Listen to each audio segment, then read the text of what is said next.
sit here?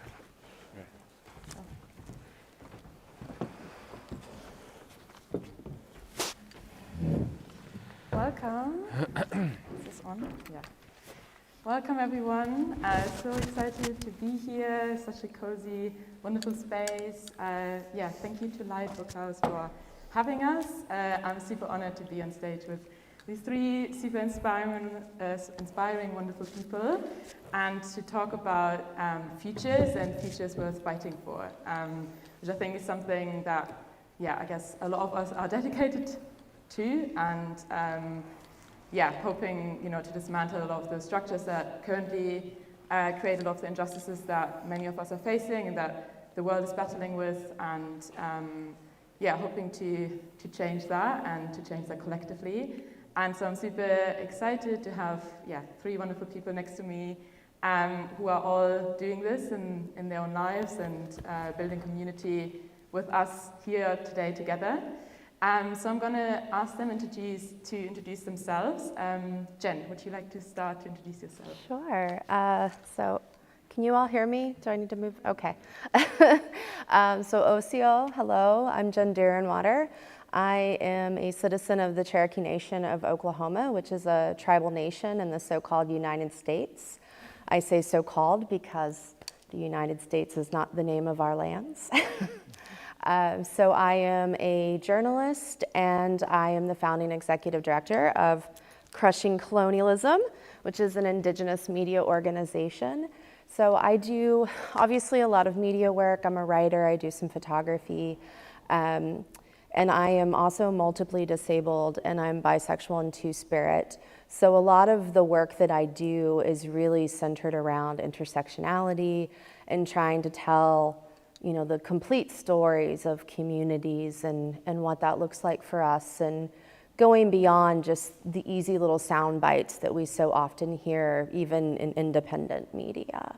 I currently live on occupied Piscataway land known as Washington, D.C. I was raised in rural Oklahoma on my nation's reservation, and also in rural West Texas outside of Abilene. So a lot of the work I do is informed by climate justice, disability justice, reproductive justice, indigenous rights and tribal sovereignty, and also, as my skirt says, land back. So yeah, that's me in a nutshell. Thank you so much, and welcome to Scotland. Thank you. Eve, would you like to go next? Yeah, thank you. Hi everyone, I'm Eve Livingston. I'm also a journalist, freelance, covering sort of social affairs issues, and with a particular focus on inequalities.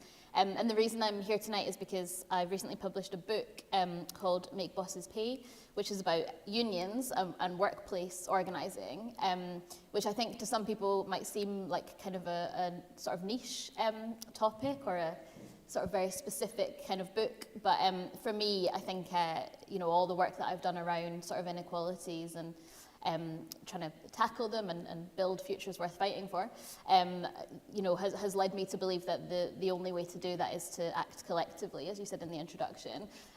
So I don't see the book as being niche, or the topic of kind of unions and organising being niche. I see it as being sort of the key to everything, really. So I think I'm sure we'll get into that in the discussion. But yeah, while I have a specific interest in kind of work and inequalities at work, I kind of see them in the wider context of needing to organise collectively in our communities and in other parts of our lives too. So yeah, that's sort of my interest, and I'm sure we'll go on to discuss further. Yeah, super excited to discuss that. And Hassan, you're next. Slightly unfair. How do you follow up on that? Hi everyone. My name is Hassan. Should introduce myself, right? Mm-hmm. I'm Syrian. I'm from Damascus. I am a filmmaker and an activist, and a recently published author. My book is not as interesting as yours. It's just a memoir, nothing special. I'm super pleased to be here. Thanks. I mean, the book is amazing, and you should totally read it, and it's totally amazing, and all three are amazing, so yeah, we're not doing imposter syndrome on stage. I just know. But yeah, super, like as you just heard by the introductions, like super incredible people, and I think especially around, you know, movement building, and already Jen introduced, you know, intersectionality and how these struggles and therefore also our solutions and our futures should be intersectional, and you know, we can build those collectively. And Jen, I'm gonna pose a first question maybe to you.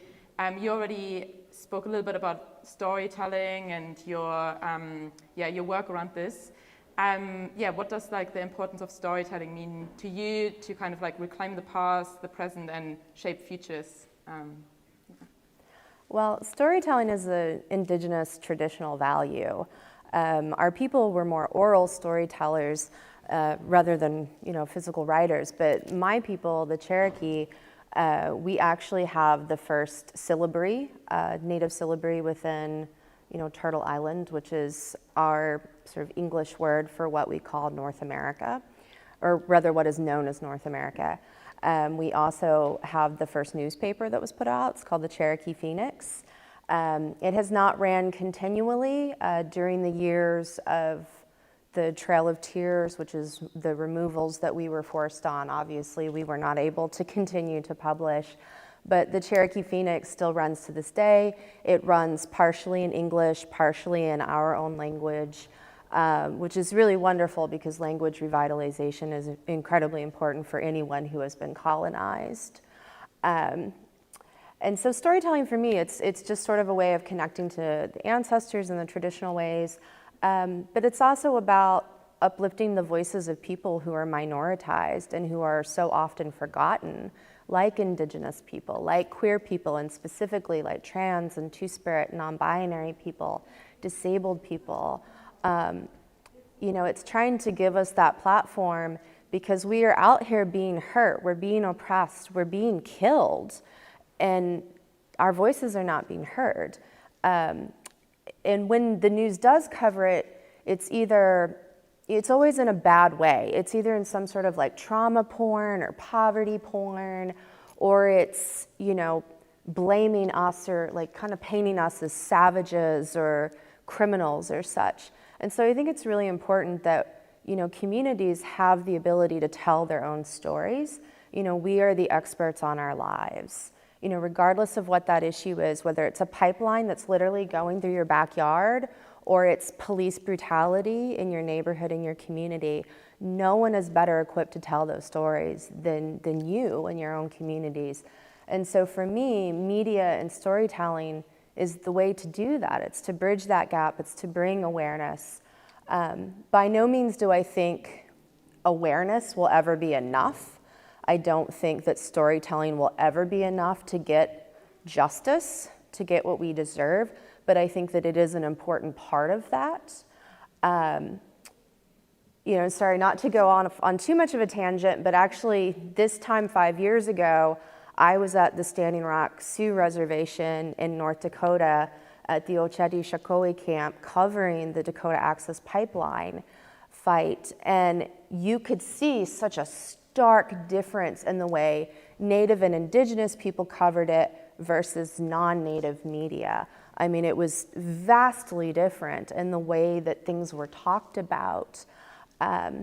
And I just think that's so important to keep that going. And I feel like I'm starting to get a little rambly, so I'm going to stop now. No, I mean, we love the ramble. That's why you all are invited to tell your story, you know.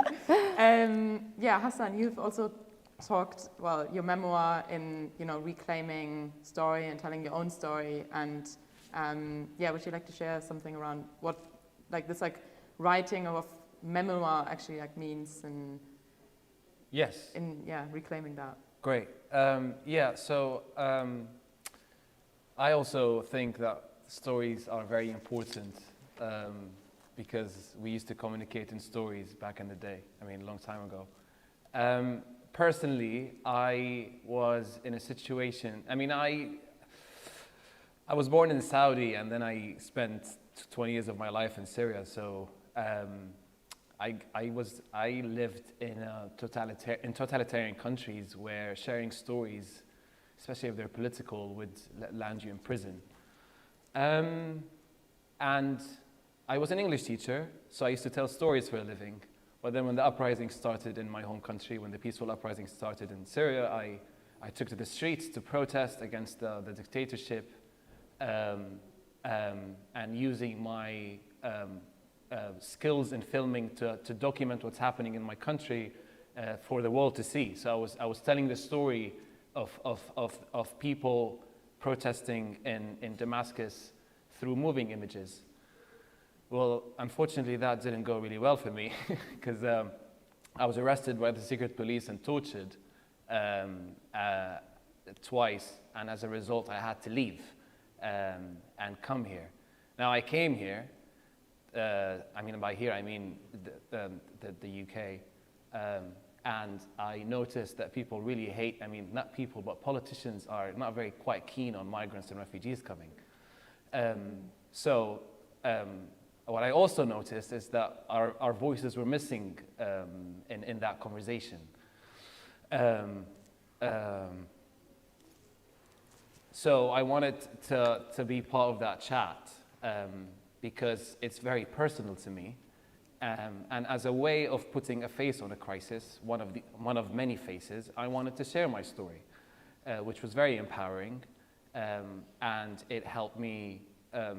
Basically, it wasn't just very empowering, but it also helped me to make sense of what was happening. And that's why I wrote my book, which is called Hope Not Fear, which it's kind of weird when you write a memoir, by the way, because you don't want to sound very self-centered and narcissistic, but it is basically my story. And yes, I'm very proud of it. And on that element, I'm going to finish give me 1 minute. I really liked your point about storytelling isn't enough, but I sometimes think that storytelling does drive action. Mm-hmm. In the first lockdown, I was losing my mind, so I volunteered to work as a cleaner in a COVID ward. And around that time, the Boris Johnson's government decided to issue a bereavement scheme, which is basically, to give you a bit of context, the bereavement scheme, if you're a migrant worker working on the front line and if you die, God forbid, your family get indefinite leave to remain, which is the bare minimum. Now, they decided to exclude cleaners, porters, and healthcare assistants from that scheme. And if you've ever been to a hospital, it's mostly done by migrants, that job. So what I did was to share my story. I recorded a 2-minute video saying, listen, dude, I'm doing this job. Not dude, I didn't say dude. I said, I'm doing this job, and I think what you've done is very unfair. I was speaking directly towards Johnson, and that story forced the government U-turn, and they decided to include everybody in the scheme. So yes, back to the point, I think telling stories is very important. Yeah. Thanks. Yeah, no, it's so wonderful, and I guess this connection around storytelling is a reclaiming of voices, and also, drives action in all of the different ways and shapes, different futures. Eve, in your book, I personally found super interesting because I definitely, as an activist, as a climate justice activist, I feel like I've often not learned so much about trade unions. It seemed like kind of you targeted a lot, kind of like, this people who are engaged, people who are driving for change, but haven't really engaged maybe with unions. I think for me, definitely, there were some perceptions of, I don't fit a certain category, or, I feel like you kind of reclaimed as well, or kind of proposed new stories around unions, around how to engage as communities in unions, beyond just like the individual workplace. Would you mind sharing something around like unions and possibly storytelling? And Yeah, thank you. So I suppose my perspective, kind of insofar as writing the book, is slightly different because it's not a first-hand perspective. I mean, I have experience in unions, and that is in the book, but it's a reported book, really. It's speaking to people kind of all around the country who are already doing this work, and, you know, sort of making the case that it can be replicated, essentially. So I think you're right. I think what I was trying to get at was, the future of work in the UK. So I think we need a kind of, you know, radically different system. So long as we're going to be doing paid work under capitalism, we need it to be much more kind of dignified, you know, better respected, better paid, better contracted, all of these things that we talk about all the time as kind of unions and workplace organisers. So, you know, it's about the future of work, but really it's also about the future of the union movement that gets us to that future of work, because I think the one that we have at the moment isn't equipped to do that. You know, I think we have a union movement in the UK, certainly, that was built for a certain type of worker, you know, a white male cisgender heterosexual labourer, essentially, who, you know, developed the kind of act of collective bargaining, you know, the work that unions do, as a way to protect what was called a family wage, so that this kind of man, this male breadwinner, could look after a whole family while his, you know, wife stayed at home and looked after the children. So that's clearly out of date, you know, for all the reasons that we've kind of already talked about on this stage, and all the reasons that we all know ourselves from our own lives. So I wanted to, as you say, propose a future for the union movement that was about, you know, workers of all kinds, so precarious workers, migrant workers, young, kind of female workforces, and also, as you say, taking that kind of union model, into communities and into kind of other fights as well. So trade unions, you know, linking up with sort of climate justice activists, and unions working in the community on issues around housing and benefits and things. So certainly when I'm talking about unions, I'm talking about them in their broadest sense as collectives, you know, people, ordinary people with shared interests acting together in pursuit of a common goal. It just so happens that the best model we have for that probably exists in the form of trade unions, but certainly I think it can be applied elsewhere as well, and I hope that the book is a sort of manifesto for a future of a different type of trade union organising, but one that also can go further out into the community and into the rest of people's lives as well. Yeah, I found that super interesting, because I like what you're saying also, you know, like this like reclaiming of what work is actually. Like, it's been framed as this, like, only if you do paid work in the paid economy, you do work, which is obviously historically super oppressive, when we look who actually did a lot of the work, and still, you know, does a lot of work, either unpaid or what has been framed as unskilled, even though it's obviously super skilled, and also kind of, yeah, that worth is attached only to people who work, which is obviously, again, another layer of an oppression. So yeah, I feel like you're framing around this, putting unions also in the wider community, outside of just the labor market in the way that we define labor.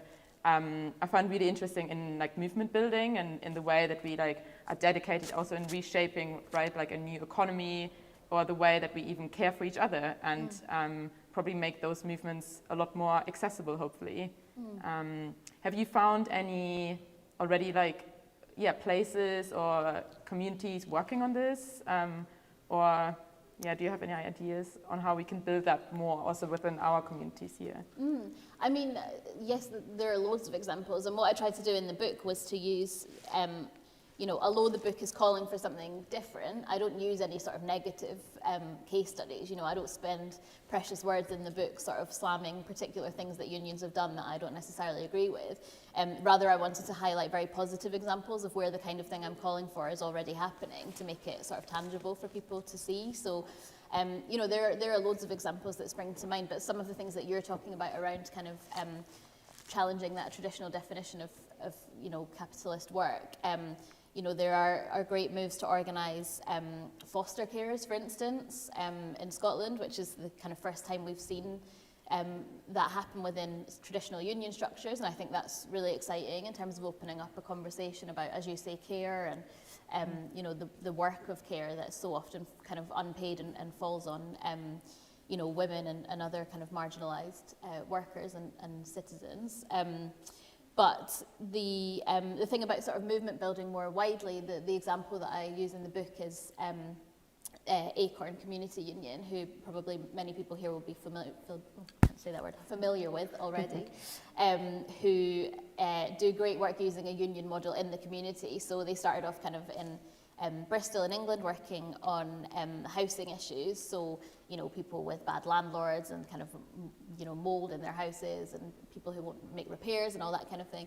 And they've expanded to kind of work within the community, still a lot on housing issues, but also on things like the benefit system. You know, what we see often is, you know, that we all kind of recognize that there's some kind of injustice, there's something going wrong with our system. We can all look at the benefits system and, you know, say how inhumane that is and how kind of unfairly it's administrated. But I kind of think it's very difficult for one person or kind of, you know, one specific person in that situation to challenge it, really. I mean, the example you're talking about challenging Boris Johnson directly, is, you know, quite incredible, but it's a big ask, I think, for people to be expected to be able to do something like that. You know, it's not... I don't think it should happen in the first place. Well, exactly, yeah, exactly. But when we do come across these injustices, I think, you know, it can be tempting to think that it's a kind of individual thing that we should be trying to solve on our own in creative ways like you've described. But that's a huge onus to put on individual people, right? Yeah. And I think the kind of more sort of effective way, really, that we can start to challenge those things is collectively, you know, sharing the burden of that challenge, and kind of, you know, quite simply doing the sort of strength in numbers thing. So I think, you know, there are plenty of examples out there. I think Acorn's a really inspiring one that's starting to move that model out into the community. And you know, I think kind of unions that are doing or organising around, you know, kind of workers like sex workers, for instance, who, you know, exist in this reality where they're sort of not necessarily welcome in feminist spaces and not necessarily welcome in worker spaces because they're not seen by some people to be either. And I think that's a really important conversation to be having. So we can start to use kind of union organising, not just to advance our own situations in our own workplaces, but to open up these conversations more widely about what work actually is and what it looks like and who does it. Yeah, thank you. Did you want to add on anything? No, I wanted to say, so I know it's a collective thing. And I think some of the movements that we've seen recently online it's been a collective effort, like the Me Too movement, for example. And recently in the pandemic, I know, and when I said it shouldn't happen in the first place, for example, a footballer like Marcus Rashford shouldn't be lobbying the government to feed hungry children. Yeah. But the only reason why it worked because millions of people online, you know, joined that protest. And in the same, like in my case, the video was shared like hundreds of thousands of times, which was in a way a collective effort, which was spearheaded by an individual. And then the point of why it shouldn't happen in the first place, because I think it's quite mediocre of the government to wait for someone to lobby them to do something, you know. So yeah, that's what I wanted to share. Yeah, thank you so much. Thanks. And yeah, I feel like I guess that kind of diving into like a little bit deeper what you already touched on, everybody, and why we're here is, you know, creating these like inherently intersectional futures that already exist within us and as an individual, as our collectives, and that's so often put against each other, right? Like so often these like forces are being kind of like weaponized against each other when actually we should tap into them as like strength. And I wonder if Jen, if you want to speak a little bit more about this and, you know, tapping into how that tapping into that could strengthen the futures that we want to build, and that we should be building, right? Yeah. Well, you know, our identities, our communities, they don't exist in silos, you know. Like when I talk about myself, I don't think, oh, well, today I'm just a bisexual, or today I'm just Native, or, you know, whatever. Like, no, I'm all of these things.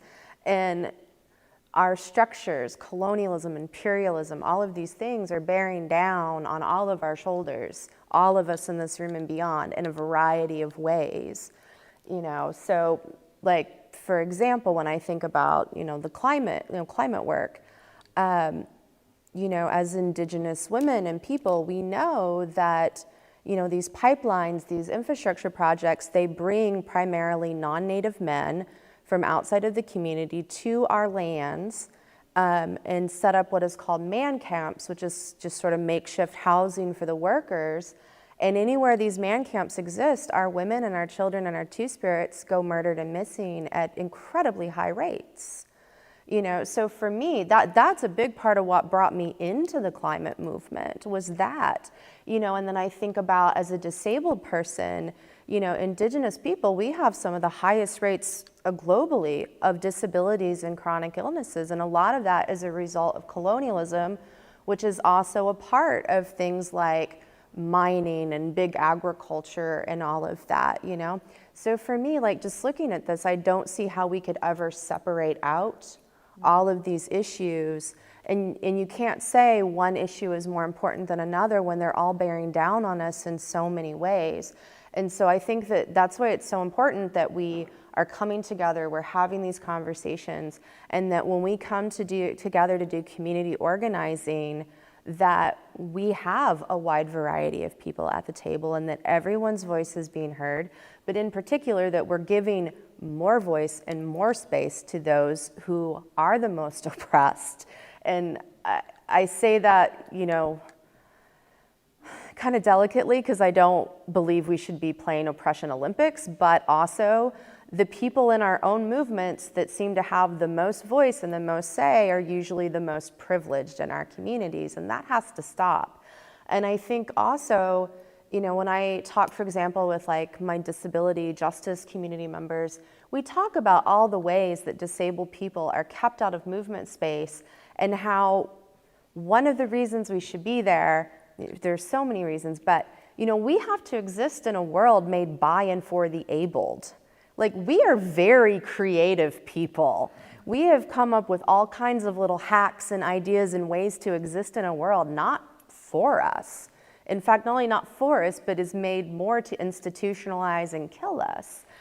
So when we're all coming together, we're bringing different knowledge, we're bringing different ideas to the table. And I think that could really advance our movements, it can advance our causes, it can get us closer to where we need to be. And frankly, I'm also just fucking tired of hearing the same liberal rhetoric. I'm tired of it. As for better or worse, an American, I am tired of this idea of, if we just get a Democrat in office, everything will be great. Well, the fuck it will. I mean, excuse my language, but sometimes, you just have to say fuck. This idea of, we just have this one person or this one idea of how to do things, then everything will be fixed and everything will be great. Well, no, it won't. It just doesn't work like that. I feel like I had a much better point earlier, and it's just, I get in these events and I get going, and then I'm like, what the hell was I saying? Said the F word quite a lot. Yes, yeah, I do. I swear like a sailor. I freely admit it. No, I love that, because I think also just tapping into rage and in frustration, like I think there's just constant. Let it out. Yeah. This constant kind of like positivity, like no, it's good. It's therapeutic in a way. Yeah, it is. And just being angry of how it is. Like, it's and asking people who are being traumatized and violated every day to be happy and positive, no, white people in the US can't even handle wearing a damn mask without losing their minds, but I'm supposed to stay happy when everything is bearing down on me? Like, hell no, no. I love that, I love that. I think rage is, super cathartic, I guess. Kind of on the title of your book, yes. Hope Not Fear. Yes. Talking about kind of emotions. I feel like there's a lot of kind of people getting really, like being vocal about fear, about the future, fear about where we're at. And your book, Hope Not Fear, really resonated with me in many different ways. But I was wondering, what does kind of hope for you mean in this context, in your work, or in just how you see the futures? Sure. I struggled to come up with a title for the book. We finished writing, and what do I title it? But then I know hope is a cliche. You're like, hope this, hope that. Everyone's writing a book about hope. But then I went with hope, not fear, purely because I think, despite not being that old, I did witness the best and the worst of humanity in one way or another. I witnessed the worst of humanity, as I already mentioned. I had several near-death experiences because for any criminal reasons. I mean, I was locked up because of protesting. We nearly died in the Aegean when we were crossing on a dinghy to Europe, and we were beaten up by European police, which was basically they were breaking international law by forcing us to U-turn back to Turkey. So I've seen my fair share of the worst of humanity, and then I did, in one way or another, I did also see the best of humanity through the individuals that I've met on my way in the darkest spaces, and also here in Britain, to be honest. I've met some really amazing people, especially the ones that I worked with in the hospital during the pandemic. So having seen the best and the worst of humanity, I was like, yes, I mean, I'm writing a very dark book. I'm writing a book which is not very easy to read, and everyone's having, we're coming out of a pandemic. Everyone's having mental health problems. So how do you get people to read a book which is slightly dark, but still real?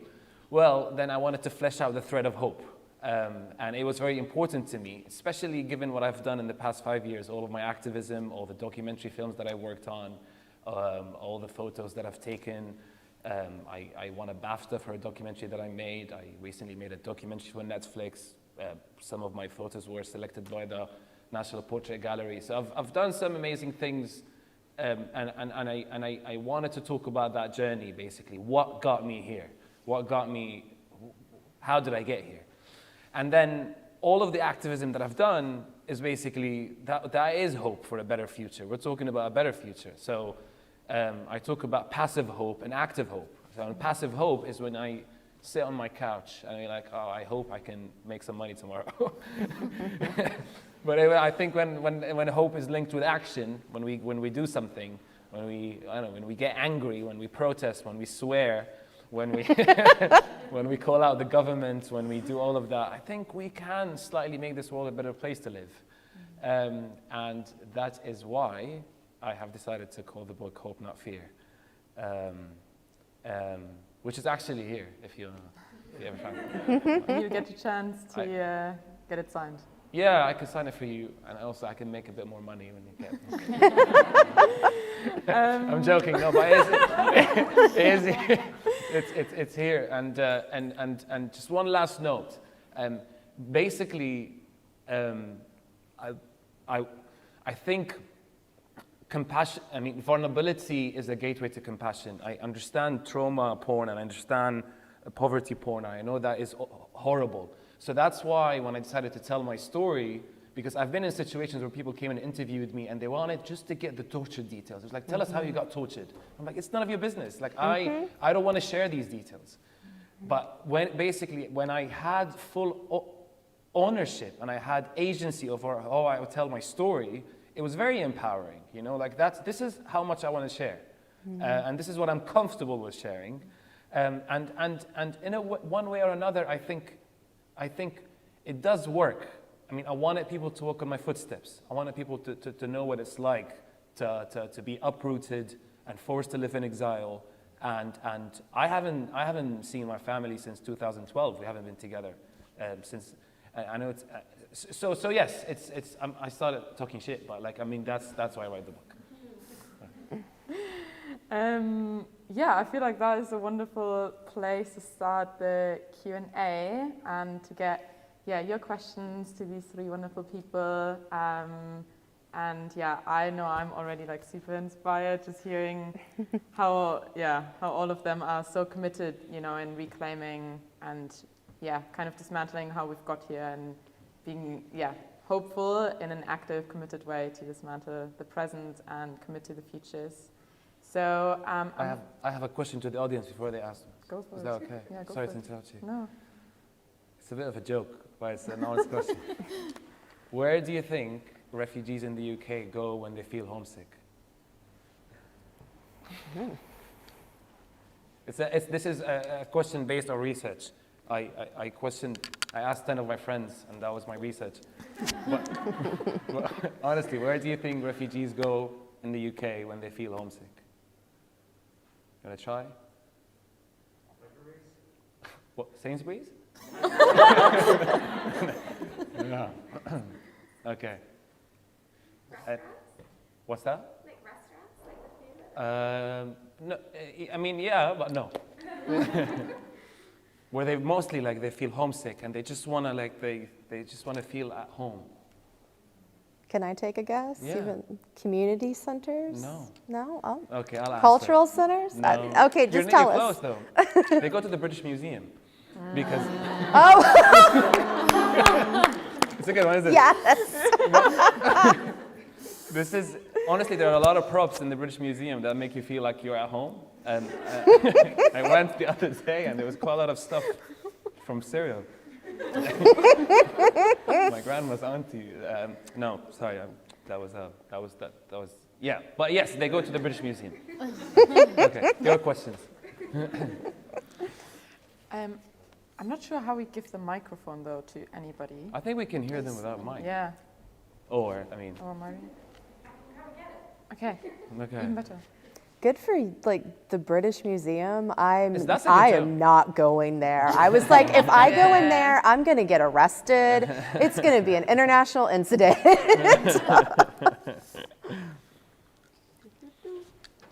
I have a story. What was his name from Succession? What was his name? Who owns Fox News and HarperCollins? Oh gosh. Yeah, Murdoch. Murdoch once hosted a dinner at the British Museum, like a private dinner. This is a true story. And they were all having dinner. It's like the whole British Museum it was booked for them, and it was like all these posh people. And then he started the dinner by saying, he said, "Do you know what we are best at?" And everyone was like, "Oh," like looting, ha ha ha ha ha. And he started laughing, which was a bit. Sounds like the British government. Yeah. Yeah. I have a lot of British Museum inside jokes, but we're gonna move to your questions. Okay. If you could repeat the question on stage, even if you just do it joke for anyone who's watching the live stream. Oh my God, is this being live streamed? God. Thanks. Am I coming through okay to the mask? Thank you so much for such a fantastic discussion. It's really inspiring to think about ways we can change things. Eve, my question is about what you talked about in terms of the trade union movement. The last year and a half has really made me reflect on the things that unions are struggling to do during the pandemic and the various limitations that unions themselves face. And my question is really, in your experience, what do you think are different models that unions can themselves adopt from all the other kinds of organizing and collectivizing work that happens in order to better reflect the politics of work that we need to be facing today?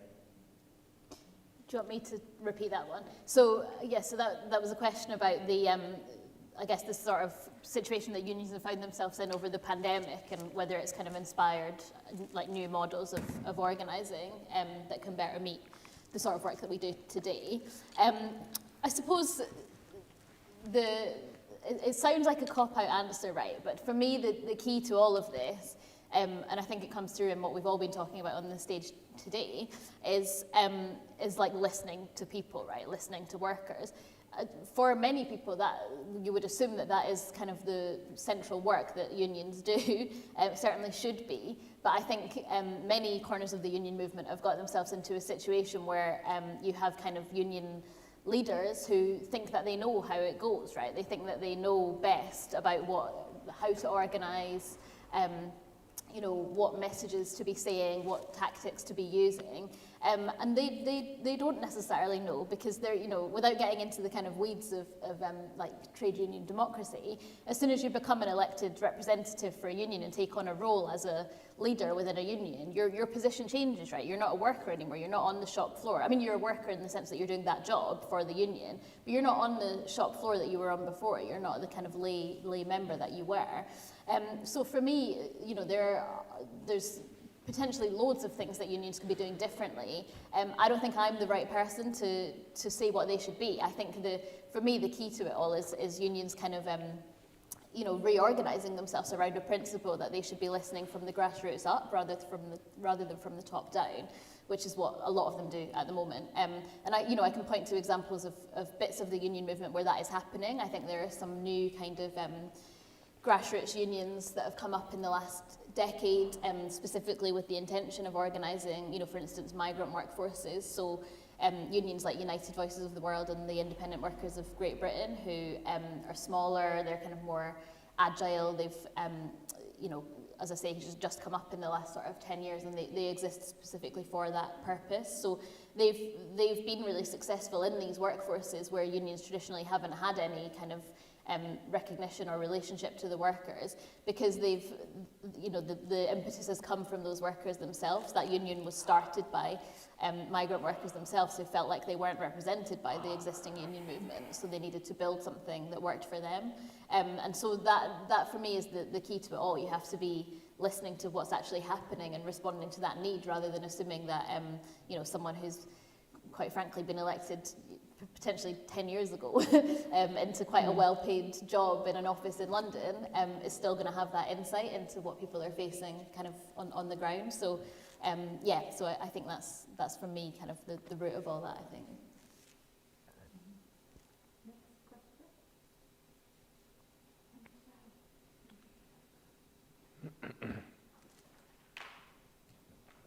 So you mentioned of kind of pressure to delay torture porn or those kind of details that you don't have control over. Just wondering if you had experiences, and I suppose going in journalism, working with editors that have kind of tried to push you in that direction, and how you dealt with that, whether telling stories about yourself or telling stories about other people's experiences. In my experience, yes, I have. I had editors pushing me into that direction of sharing details that I'm not comfortable in sharing. And that goes back to, I mean, especially in documentary filmmaking, they talk about diversity in the TV world, and it is diverse, but in terms of talent. So we started seeing people from, you know, different backgrounds and different races on screen, but commissioning editors are mainly all white people. I mean, the way it works, basically, they want to get views, and to get views, they want to get more and more views. They want emotions, right? So they push you and push you and push you for you for that tier to drop, and that's it. You know, cut there. That's it. We got the scene. It's the hero shot. I didn't know how to push back when I first got here, because I was overwhelmed. I didn't know. I was an English teacher. I didn't know the industry. I didn't know what. I didn't even know how to say no. But now, having had the experience, I can comfortably say and push back and say no on things that I don't want to share. And also something that I also do is that I work as a consultant in like films. So I was recently working on a Netflix film. We were shooting it in Turkey, and it's a Syrian story. So I was hired as a consultant to work on it, because I think that my input, I think what I can bring to the table in terms of ideas and in terms of the cast and everything, and storyline, and it could help. The director can ask me questions like in terms of sensitivity, cultural sensitivity, emotions. And there's an incredible charity called Counterpoints Art, who basically what they do is that they connect people with lived experience, with artists, with curators, with filmmakers, in order to, you know, in order for us to have, I mean, again, to have a seat at a table where our stories are being told, technically. I mean, if you take the refugee crisis, most films are done by white male filmmakers, if not all of them. some are not done properly because they're using that trauma porn, and which could leave people with long-lasting trauma, effects on their mental health, to be honest. So did I answer your question? Great. Yeah, so the question was if we've encountered issues with editors pushing on us to do this, sort of trauma porn, poverty porn stuff. Some things that I have encountered as a Native person is I'll get well, we want your ceremonies. How do your ceremonies go? We want to see that on film. And it's no. Our ceremonies are not for public consumption. One, I'm not a ceremonial leader, so not every Indigenous person is a ceremonial leader, but also no, that I'm not here to give that to you. One, it's not my place, and two, how dare you ask? It feels very sort of fetishizing in ways, dehumanizing, and then also. And this is something I struggle with when I am out doing frontline news coverage. I want to get the photos and the videos of what the police and what the state and the military are doing to people, but also that's a human being. That is someone being shot, being gassed, being arrested, whatever it is. I don't want to create this legacy of further trauma for them. I also know that when I'm out there with a camera, or I'm out there, I'm writing something, I have to be careful because the photos or whatever I take that can help our side, the other side can use as well. And so, editors have pushed back at times on me, well, we want more of this, or this is too angry, you're gonna alienate people, Jen, you need to calm down. And I guess it can be hard to say no or to know how to push back. I think blessing, I guess, of being disabled and chronically ill and not having expected to live 42 years is that I'm not expecting to be in this game till I'm 80 or 90. I'm not expecting to be a Walter Cronkite or so forth. So I don't really give a damn if I piss off editors. So, and it's not like any of them are paying me all that much that I'm man, that's a really big check. Do I want to say no to that? So it does, I think in some ways give me some leeway to be no, I'm not doing this. I'm 42, I'm not 22. When I was much younger, I don't know that I would have said no and pushed back the way I do. But yeah, I think as much as I love being a journalist, media is definitely an ugly industry and it does a lot of harm, and it definitely works in cahoots with government and corporations and stuff. And editors, for better or worse, do play into some of that. And yeah, I think this is a good example, though, of how having different kinds of people at the table can show you. Because here I am, I'm no, I'm disabled. I'm not going to be able to do this forever. So fuck you.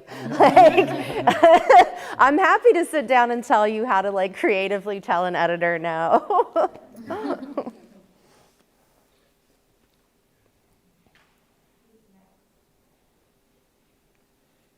People are shy.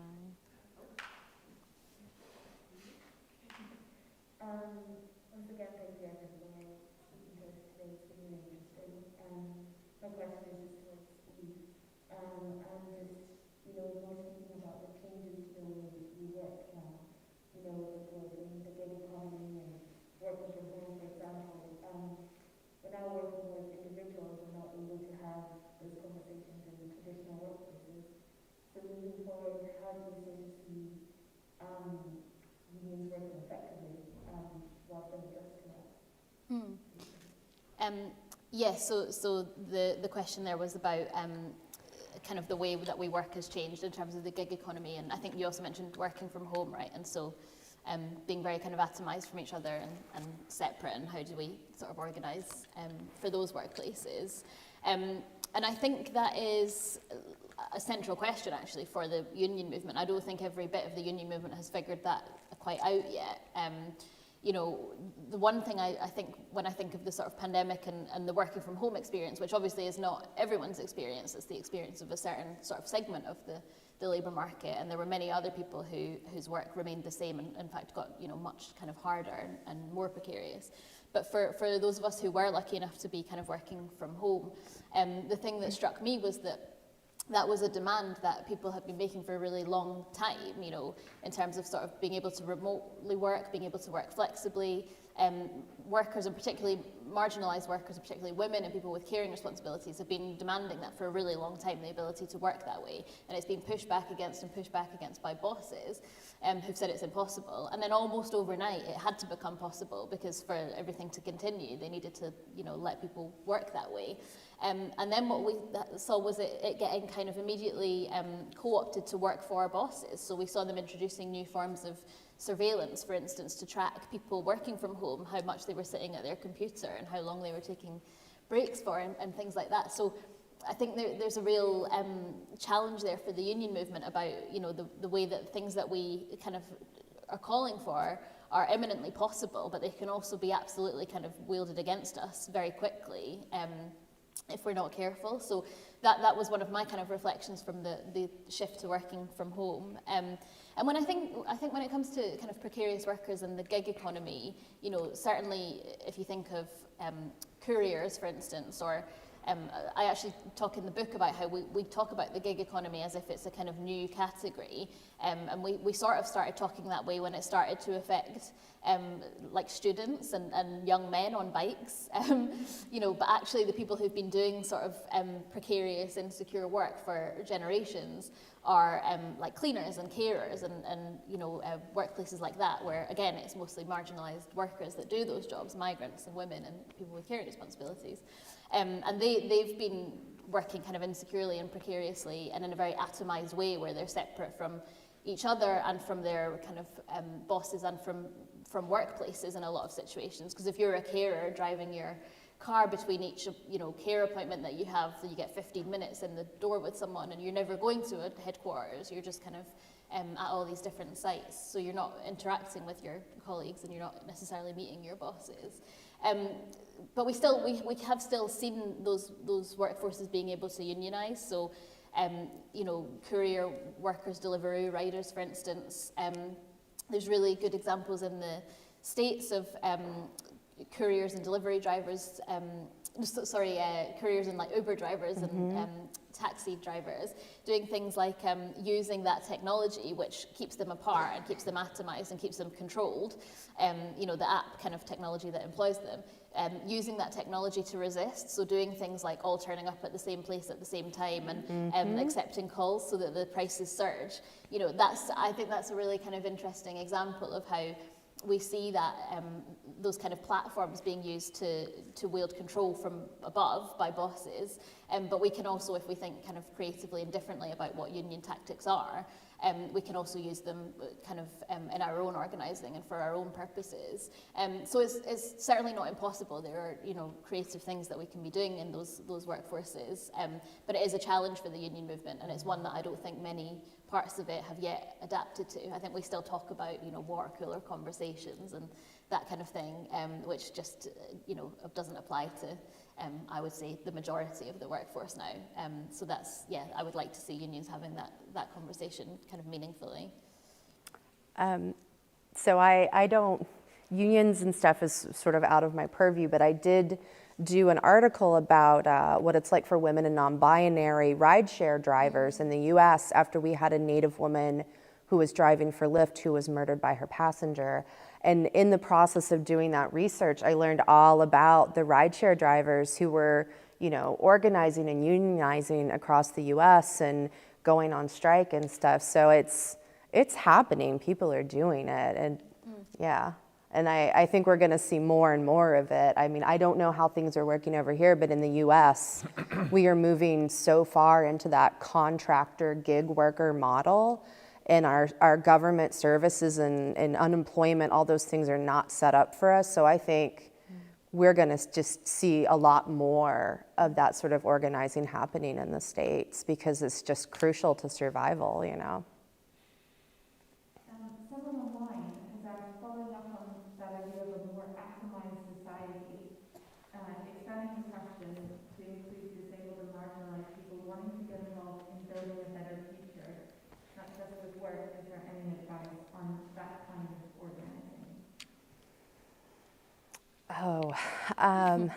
So I'm sorry, Myri, will you just repeat it for me again?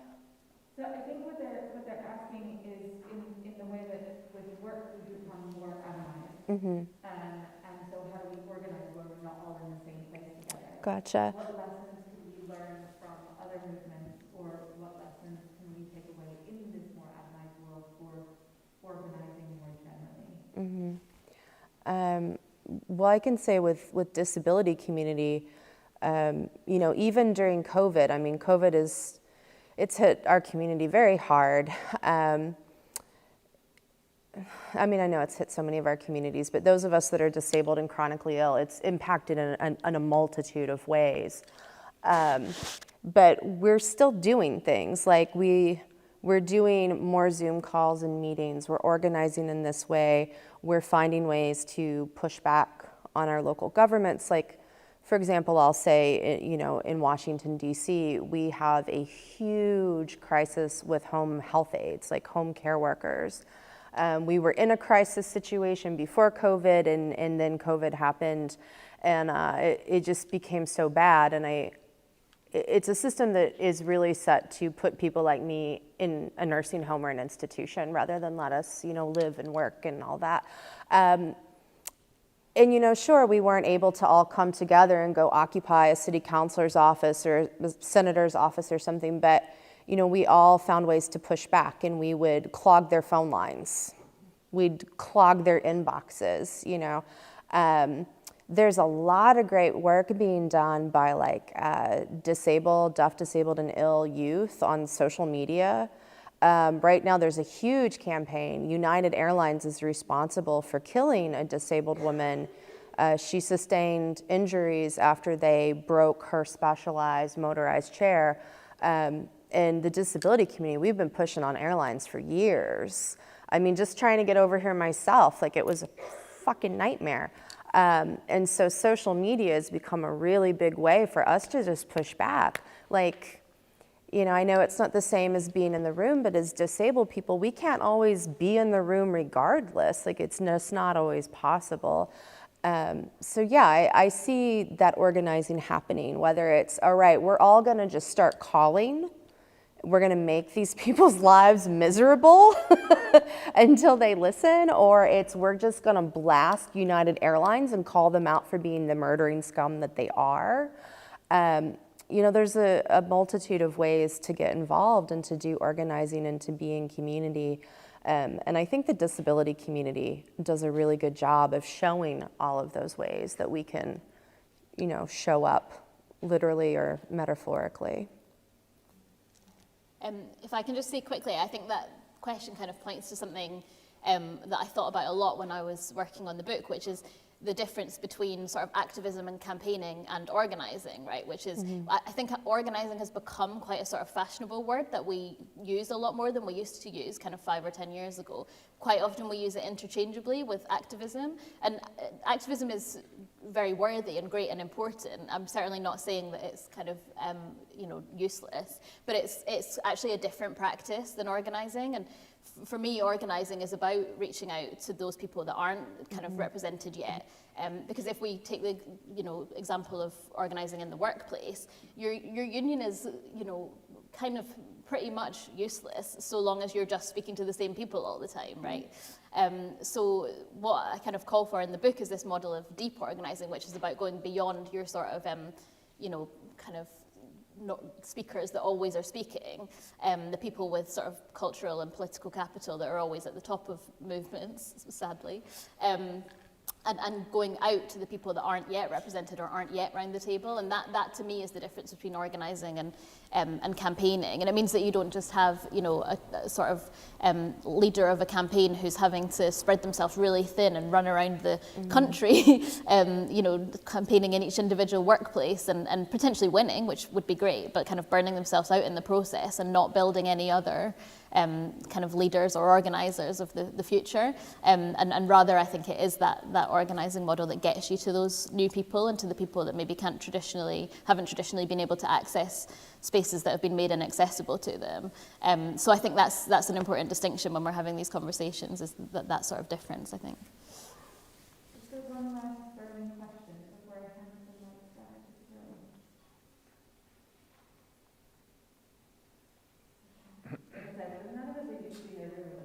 So if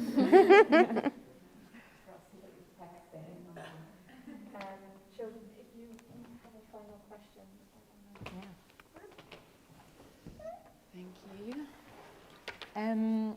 Yeah, then maybe just to start wrapping up slowly, maybe if each of you want to just share, what this this topic of futures and futures worth fighting for means for you, and being in community, especially around this topic.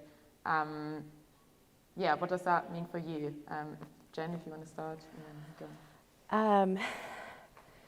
So I think everyone kind of touched on this, but this idea that, it's not just one of us, it's not just one leader, it's not just one person, but there are many of us doing this work. There are many of us who have done this work. We come from generations of people who have been standing up and fighting.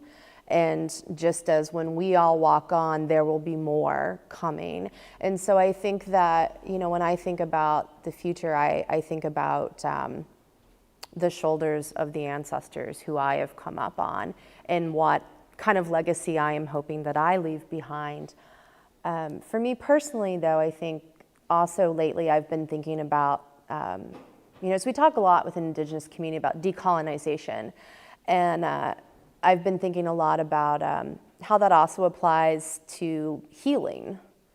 We have hundreds, my people have hundreds of years of trauma to work through and to heal. And I think I sometimes get so bogged down in the how do I survive, how do we keep going, that I don't ever think about the healing part. And I think that I have at times thought of healing as something that's only for the privileged. And I've had to stop and go, okay, if I am personally going to have a future, I have to take care of myself at some point. I can't just keep working. I can't just keep fighting. I have to nurture my own self. And then in turn, I can help do that for other people. So I think a future worth fighting for is, it's taking care of our own selves as well. And remembering that, we have deeper value that goes beyond just, how we resist and fight every day. Thank you. Eve? Yeah, I think for me, I kind of said it in the opening, the reason I wrote this book was not because I kind of, this is going to sound weird, but not because I'm particularly sort of passionate about trade unions, actually. Although, obviously, I kind of am. But the reason I am is because, as I said, I see them as the key. I see them as this, model for how we kind of bring ordinary people together to work collectively. And for me, that's the only thing that's ever changed anything for the better, is, ordinary people being able to make a commitment to one another and work together, and balance out that power that, kind of governments and landlords and corporations have over us, because they're all working together really well every day. They've, no one does class solidarity like them.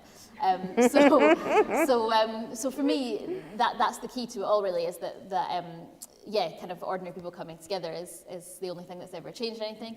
And so, people have said to me that the book is a very kind of optimistic book, which I hope it is, because it was written to hopefully attract new people into the movement, and also to kind of, as I've said, stake a challenge for the movement to do better. So there's lots of examples in there of how they could be doing that. So I think it is a very optimistic book. But what a lot of people have said is, the book's really optimistic. Do you really believe that this can happen? Do you really believe that these changes can take place? And for me, it's a really weird question to answer, because the whole point of writing it was that belief that the only way we change things is working together. And if you're someone that believes that that is powerful enough to transform society, then you have to believe that all of those really amazing things are possible. So there are lots of barriers in the way. There are lots of kind of powers against us. But I have to believe that it is possible if we can make that commitment to one another, to act collectively. So yeah, kind of recognizing what we've said about not needing to be kind of happy and optimistic all the time. I think it is important to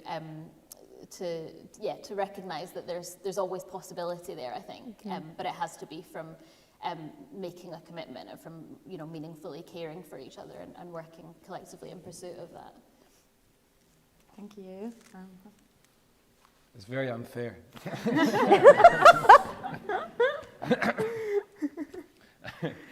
I mean, if I ask myself the question, is the future worth fighting for, then definitely yes, it is. I'm really going to just repeat your points. You got really good points. I think if we're not healthy, we can't fight for the future, and that is especially with mental health. And I talk about mental health a lot because I come from a community where mental health is a taboo, and people don't really talk about it that much, let alone address it or get therapy. So being healthy is very useful and important in order to have the energy to fight, because let's be honest, it is overwhelming out there. There are so many issues, and it's not looking great. But I think it will be overwhelming, and it will remain overwhelming if you want to care about every single issue out there. So I'll tell you what I do. I mean, I tend to focus on 2 things that I'm passionate about and give them all my energy. Because otherwise I feel like I hit burnout and I become exhausted and I will not be able to be functional. So that is more of a tip than answering the question. Now, to answer the question, is the future worth fighting for? In my own personal experience, yes, it is. It is definitely worth fighting for. And the way out, I think, there are some incredible examples of people who are doing such amazing things out there, who are very, very inspirational. And I think collective work is very important, as you said. I think, and I loved, by the way, what you said about activism, and you compared activism to organizing. This I didn't know that. I didn't even know the difference. So organizing is very important, and this is from a personal experience. Organizing something always leads to action, and that can have a good impact and drive change. And the last point I want to say, actually also commenting on your point, I think a bit of pessimism is sometimes healthy. I think so. In my own, I mean, a bit of fear is sometimes healthy, because if we're not, if we're not afraid of these big crises that are looming around, then we're not going to get out and do something about them.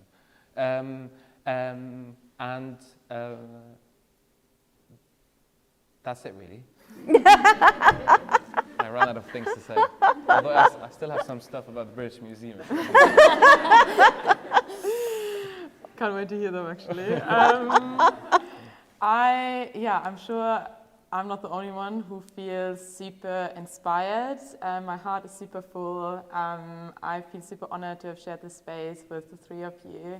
I feel like when we come together like this, I think more than ever, I really feel in my heart that we will win, and the futures are already here, and we just need to nourish those seeds and compost the rest that is shit, really.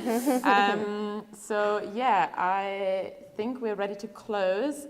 There will be book signing in the back, and you will have some chance to meet each other and talk, to each other, which is super nice. So thank you so much for attending, and yeah, please give these wonderful humans an applause.